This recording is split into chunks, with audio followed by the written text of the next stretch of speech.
ಒಂದು ದಿನ ಜೋರು ಮಳೆಯಲ್ಲಿ ಪ್ರವಾಸಕ್ಕೆಂದು ಬಂದವನ ಜೊತೆ ಗೆಸ್ಟ್ ಹೌಸ್ನಲ್ಲಿ ನನ್ನ ಆಸೆ ಈಡೇರಿಸಿಕೊಂಡೆ. ನಮಸ್ತೆ ಎಲ್ಲರಿಗೂ, ಈ ನಿಮ್ಮ ಚಾನಲ್ಗೆ ಸ್ವಾಗತ. ಕತೆ ತುಂಬ ಇಂಟ್ರೆಸ್ಟಿಂಗ್ ಆಗಿದೆ, ಪ್ಲೀಸ್ ಕೊನೆ ತನಕ ಕೇಳಿ. ನಾನು ಕವಿತಾ, ಈಗ ನನಗೆ 38 ವರ್ಷ. ನನ್ನ ಗಂಡನ ಹೆಸರು ಮೋಹನ್. ನಾನು 12 ವರ್ಷದಿಂದ ಒಂಟಿಯಾಗಿಯೇ ಜೀವನ ಕಳೆದೆ. ಮನೆಯಲ್ಲಿ ಕಷ್ಟ ಇದ್ದಿದ್ದರಿಂದ ಗಂಡ ದುಬೈನಲ್ಲಿ ಕೆಲಸ ಮಾಡುತ್ತಿದ್ದರು.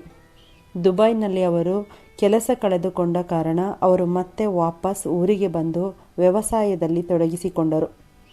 ನಮ್ಮ ಮನೆಯಲ್ಲಿ ಅಷ್ಟೇನೂ ಈಗ ಕಷ್ಟ ಇಲ್ಲದ ಕಾರಣ ನಮ್ಮ ಜೀವನ ಸುಖವಾಗಿಯೇ ಸಾಗತೊಡಗಿತು.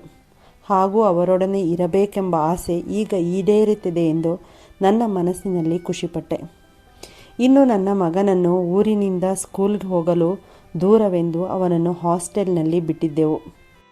ಹೀಗೆ ಸಾಗುತ್ತಿದ್ದ ನಮ್ಮ ಜೀವನ ಸ್ವಲ್ಪ ದಿನಗಳ ನಂತರ ನನ್ನ ಗಂಡನಿಗೆ ಆರೋಗ್ಯದಲ್ಲಿ ಏರುಪೇರು ಆಗಲು ಶುರುವಾಯಿತು. ಅವರ ಜೊತೆ ಇನ್ನಾದರೂ ಏಕಾಂತ ಸಮಯವನ್ನು ಕಳೆಯಬೇಕೆಂಬ ಆಸೆ ಮತ್ತೆ ನಿರಾಸೆಯಾಯಿತು.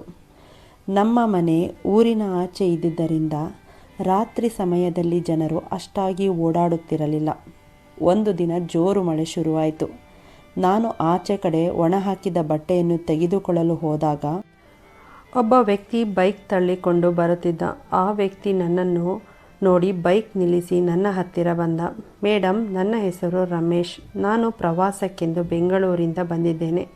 ನನ್ನ ಬೈಕ್ ಮಾರ್ಗ ಮಧ್ಯದಲ್ಲೇ ಕೆಟ್ಟು ಹೋಗಿದೆ. ಇಲ್ಲಿ ಹತ್ತಿರದಲ್ಲಿ ಯಾವುದಾದರೂ ಮೆಕ್ಯಾನಿಕ್ ಶಾಪ್ ಇದೆಯಾ ಎಂದು ಕೇಳಿದ. ಅದಕ್ಕೆ ನಾನು, ನನಗೆ ಗೊತ್ತಿಲ್ಲ, ನನ್ನ ಗಂಡನನ್ನು ವಿಚಾರಿಸಿ ಎಂದು ಅವರನ್ನು ಒಳಗಡೆ ಕರೆದೆ. ಮಲಗಿದ್ದ ನನ್ನ ಗಂಡನನ್ನು ಎಬ್ಬಿಸಿದೆ. ಆತ ಆಗ ನನ್ನ ಗಂಡನನ್ನು ಯಾವುದಾದರೂ ಹತ್ತಿರದಲ್ಲಿ ಮೆಕ್ಯಾನಿಕ್ ಶಾಪ್ ಇದೆಯಾ ಎಂದು ವಿಚಾರಿಸಿದ. ಆಗ ನನ್ನ ಗಂಡ, ಇಲ್ಲಿ ಹತ್ತಿರದಲ್ಲಿ ಯಾವುದೂ ಮೆಕ್ಯಾನಿಕ್ ಶಾಪ್ ಇಲ್ಲ ಎಂದು ಹೇಳಿದರು. ನನ್ನ ಗಂಡ ಅವರಿಗೆ ಗೊತ್ತಿರುವ ಒಬ್ಬ ಮೆಕ್ಯಾನಿಕ್ಕಿಗೆ ಕರೆ ಮಾಡಿದರು. ನಾನು ಊರಲ್ಲಿ ಇಲ್ಲ, ಬೆಳಗ್ಗೆ ಬಂದು ಸರಿ ಮಾಡುತ್ತೇನೆ ಎಂದು ಮೆಕ್ಯಾನಿಕ್ ಹೇಳಿದ. ಆಗ ರಮೇಶ್, ಇಲ್ಲಿ ಹತ್ತಿರದಲ್ಲಿ ಯಾವುದಾದರೂ ಹೋಟೆಲ್ ಇದೆಯಾ ಎಂದು ವಿಚಾರಿಸಿದರು. ಆಗ ನನ್ನ ಗಂಡ, ಇಲ್ಲಿ ಹತ್ತಿರದಲ್ಲಿ ಯಾವುದೂ ಹೋಟೆಲ್ ಇಲ್ಲ, ಈ ರಾತ್ರಿ ನಮ್ಮ ಮನೆಯಲ್ಲಿ ಇರುವ ಗೆಸ್ಟ್ ಹೌಸ್ನಲ್ಲಿ ಉಳಿದುಕೊಳ್ಳಿ ಎಂದು ಹೇಳಿದರು. ರಮೇಶ್ ಸರಿ ಎಂದರು.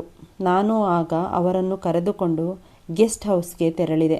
ಗೆಸ್ಟ್ ರೂಮ್ನನ್ನು ತುಂಬ ದಿನಗಳಿಂದ ಬಳಸದ ಕಾರಣ ತುಂಬ ಧೂಳಾಗಿತ್ತು. ಅದನ್ನು ಕ್ಲೀನ್ ಮಾಡುತ್ತೇನೆ ಎಂದು ಹೇಳಿದೆ. ಅದಕ್ಕೆ ಅವರು ಸರಿ ಎಂದರು. ರೂಮ್ ಕ್ಲೀನ್ ಮಾಡಲು ಸ್ಟೂಲನ್ನು ತೆಗೆದುಕೊಂಡು ಬರಲು ಎಂದು ಆಚೆ ಹೋದೆ. ನಾನು ಬರುವಷ್ಟರಲ್ಲಿ ಅವರು ಕಾಣಿಸಲಿಲ್ಲ. ಅವರು ಎಲ್ಲೋ ಹೋಗಿರಬಹುದು ಎಂದೆನಿಸಿ ನಾನು ರೂಮ್ ಕ್ಲೀನ್ ಮಾಡಲು ಶುರು ಮಾಡಿದೆ.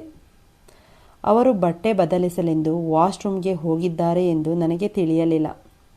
ಆಚೆ ಬರಲು ಡೋರ್ ಜೋರಾಗಿ ತೆಗೆದ ತಕ್ಷಣ ನಾನು ನಿಂತಿದ್ದ ಸ್ಟೂಲ್ಗೆ ತಗುಲಿ ನಾನು ಕೆಳಗೆ ಬೀಳುವ ಹಾಗಾದೆ. ತಕ್ಷಣ ಅವರು ಬಂದು ನನ್ನನ್ನು ಹಿಡಿದುಕೊಂಡರು. ಆ ಕ್ಷಣ ನನ್ನ ಮೈಯೆಲ್ಲ ಜುಮ್ಮೆನಿಸೋಕೆ ಶುರುವಾಯಿತು. ಗಂಡನ ಜೊತೆ ಏಕಾಂತದಲ್ಲಿ ಕಳೆಯಬೇಕೆಂಬ ಆಸೆಯೂ ಕೂಡ ನಿರಾಸೆಯಾಗಿದ್ದ ನನಗೆ ಒಂದು ರೀತಿಯ ತರಂಗ ಮೈಯಲ್ಲೆಲ್ಲ ಪಾಸಾದಂತೆ ಆಯಿತು. ಅವರು, ನಿಮಗೇನಾದರೂ ಆಯಿತಾ? ಸಾರಿ, ನಾನು ನೋಡಿಕೊಳ್ಳಲಿಲ್ಲ ಎಂದರು.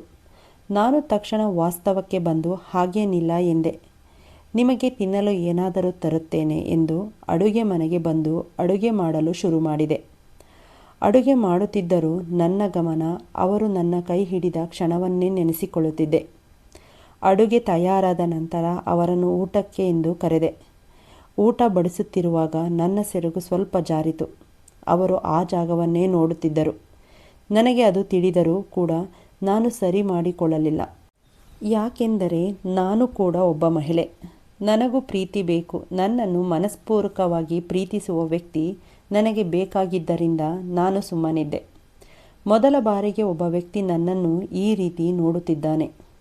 ಊಟವಾದ ನಂತರ ಅವರು ರೂಮ್ಗೆ ಹೊರಡುವ ಮುನ್ನ, ನನಗೆ 1 ಬಾಟಲ್ ನೀರು ಬೇಕು, ರಾತ್ರಿ ನನಗೆ ನೀರು ಕುಡಿಯುವ ಅಭ್ಯಾಸವಿದೆ ಎಂದರು. ಆಗ ನಾನು, ಆಮೇಲೆ ತಂದು ಕೊಡುತ್ತೇನೆ ಎಂದು ಹೇಳಿದೆ. ನನ್ನ ಗಂಡನಿಗೆ ಆರೋಗ್ಯ ಸಮಸ್ಯೆ ಇದ್ದುದರಿಂದ ಅವರು ಮಲಗುವ ಮುನ್ನ ಮಾತ್ರೆಗಳನ್ನು ತೆಗೆದುಕೊಳ್ಳುತ್ತಿದ್ದರು. ಹಾಗಾಗಿ ಅವರಿಗೆ ಮಾತ್ರೆಗಳನ್ನು ಕೊಟ್ಟು ಅವರನ್ನು ಮಲಗಿಸಿ ನಾನು ನೀರು ತೆಗೆದುಕೊಂಡು ಗೆಸ್ಟ್ ರೂಮ್ಗೆ ಹೋದೆ. ರೂಮ್ ಬಾಗಿಲು ತೆಗೆದಿತ್ತು. ರಮೇಶ್ ಅವರು ಮಂಡಿಗೆ ಬ್ಯಾಂಡೇಜ್ ಸುತ್ತಿಕೊಳ್ಳುತ್ತಿದ್ದರು. ನನ್ನನ್ನು ನೋಡಿ ಅವರು ಬಟ್ಟೆ ಸರಿ ಮಾಡಿಕೊಂಡರು. ಆ ಗಾಯವನ್ನು ನೋಡಿದ ನಾನು ಏನಾಯಿತು ಎಂದು ಕೇಳಿದೆ. ಬೈಕಿನಲ್ಲಿ ಪ್ರವಾಸಕ್ಕೆ ಹೋದಾಗ ಬಿದ್ದು ಚಿಕ್ಕ ಗಾಯವಾಗಿದೆ ಎಂದರು. ಆಗ ನಾನು ಬ್ಯಾಂಡೇಜ್ ಮಾಡಲು ಸಹಾಯ ಮಾಡಲೇ ಎಂದು ಕೇಳಿದೆ. ಅವರು ಸರಿ ಅಂದರು. ಬ್ಯಾಂಡೇಜ್ ಮಾಡಲೆಂದು ಕೆಳಗೆ ಕೂತೆ. ಬ್ಯಾಂಡೇಜ್ ಮಾಡುವಾಗ ನಾನು ಅವರ ಬಗ್ಗೆ ವಿಚಾರಿಸಿದೆ. ಆಗ ಅವರು, ನಾನು ಲಾಯರ್, ನನ್ನ ಹೆಂಡತಿಯೂ ಕೂಡ ಲಾಯರ್ ಆಗಿದ್ದಳು. ಒಮ್ಮೆ ಪ್ರವಾಸಕ್ಕೆಂದು ಹೋದಾಗ ಆಕ್ಸಿಡೆಂಟ್ನಲ್ಲಿ ಹೆಂಡತಿ ತೀರಿ ಹೋದಳು. ಅವಳ ನೆನಪಿನಲ್ಲಿ ನಾನು ಪ್ರವಾಸ ಮಾಡುತ್ತಿರುತ್ತೇನೆ ಎಂದು ಹೇಳಿದರು. ಅವರ ಮಾತನ್ನು ಕೇಳಿ ನನಗೆ ಅವರ ಮೇಲೆ ಅನುಕಂಪ ಶುರುವಾಯಿತು. ಆಗ ಅವರು ಅವರ ಹೆಂಡತಿಯನ್ನು ನೆನೆಸಿಕೊಂಡು ಭಾವುಕರಾದರು. ಅವರನ್ನು ಸಮಾಧಾನ ಮಾಡಲೆಂದು ಅವರ ಪಕ್ಕದಲ್ಲಿ ಕುಳಿತು ಅವರ ಕೈ ಹಿಡಿದುಕೊಂಡೆ. ಆಗ ಅವರು ಅವರ ತಲೆಯನ್ನು ನನ್ನ ಭುಜದ ಮೇಲೆ ಇಟ್ಟರು. ನಾನು ಸಮಾಧಾನ ಮಾಡಿಕೊಳ್ಳಿ ಎಂದು ಅವರ ತಲೆಯನ್ನು ಸವರಿದೆ. ಈ ಮೊದಲು ಯಾರೊಂದಿಗೂ ಈ ರೀತಿ ನಡೆದುಕೊಂಡಿರಲಿಲ್ಲ. ಇದು ಒಂಥರ ಹೊಸ ಅನುಭವವೆನಿಸಿತು. ಆ ಕ್ಷಣ ನಾನು ಅವರ ಕಣ್ಣನ್ನೇ ನೋಡುತ್ತಿದ್ದೆ. ಅವರು ಕೂಡ ನನ್ನ ಕಣ್ಣನ್ನೇ ನೋಡುತ್ತಿದ್ದರು. ಆ ನಿಶಬ್ದ ವಾತಾವರಣದಲ್ಲಿ ದಿಢೀರನೆ ಸಿಡಿಲು ಬರಲು ಶುರುವಾಯಿತು. ಆ ಸಿಡಿಲಿನ ಅಬ್ಬರದಲ್ಲಿ ನಾನು ಅವರನ್ನು ತಬ್ಬಿಕೊಂಡೆ. ಅವರು ಕೂಡ ನನ್ನನ್ನು ತಬ್ಬಿಕೊಂಡಾಗ ನನ್ನ ದಾಳಿಂಬೆ ಹಣ್ಣುಗಳು ಇಬ್ಬರ ಮಧ್ಯೆಯೇ ಅಪ್ಪಚ್ಚಿಯಾದವು. ಅವರ ಕೈಗಳಿಂದ ನನ್ನ ಬೆನ್ನನ್ನು ಸವರಲಾರಂಭಿಸಿದರು. ನಾನು ಅವರನ್ನು ನೋಡುತ್ತಲೇ, ನಾನು ಈ ಮುಂಚೆ ಯಾರೊಂದಿಗೂ ಈ ರೀತಿ ಮಾಡಿಲ್ಲವೆಂದೆ. ಅವರು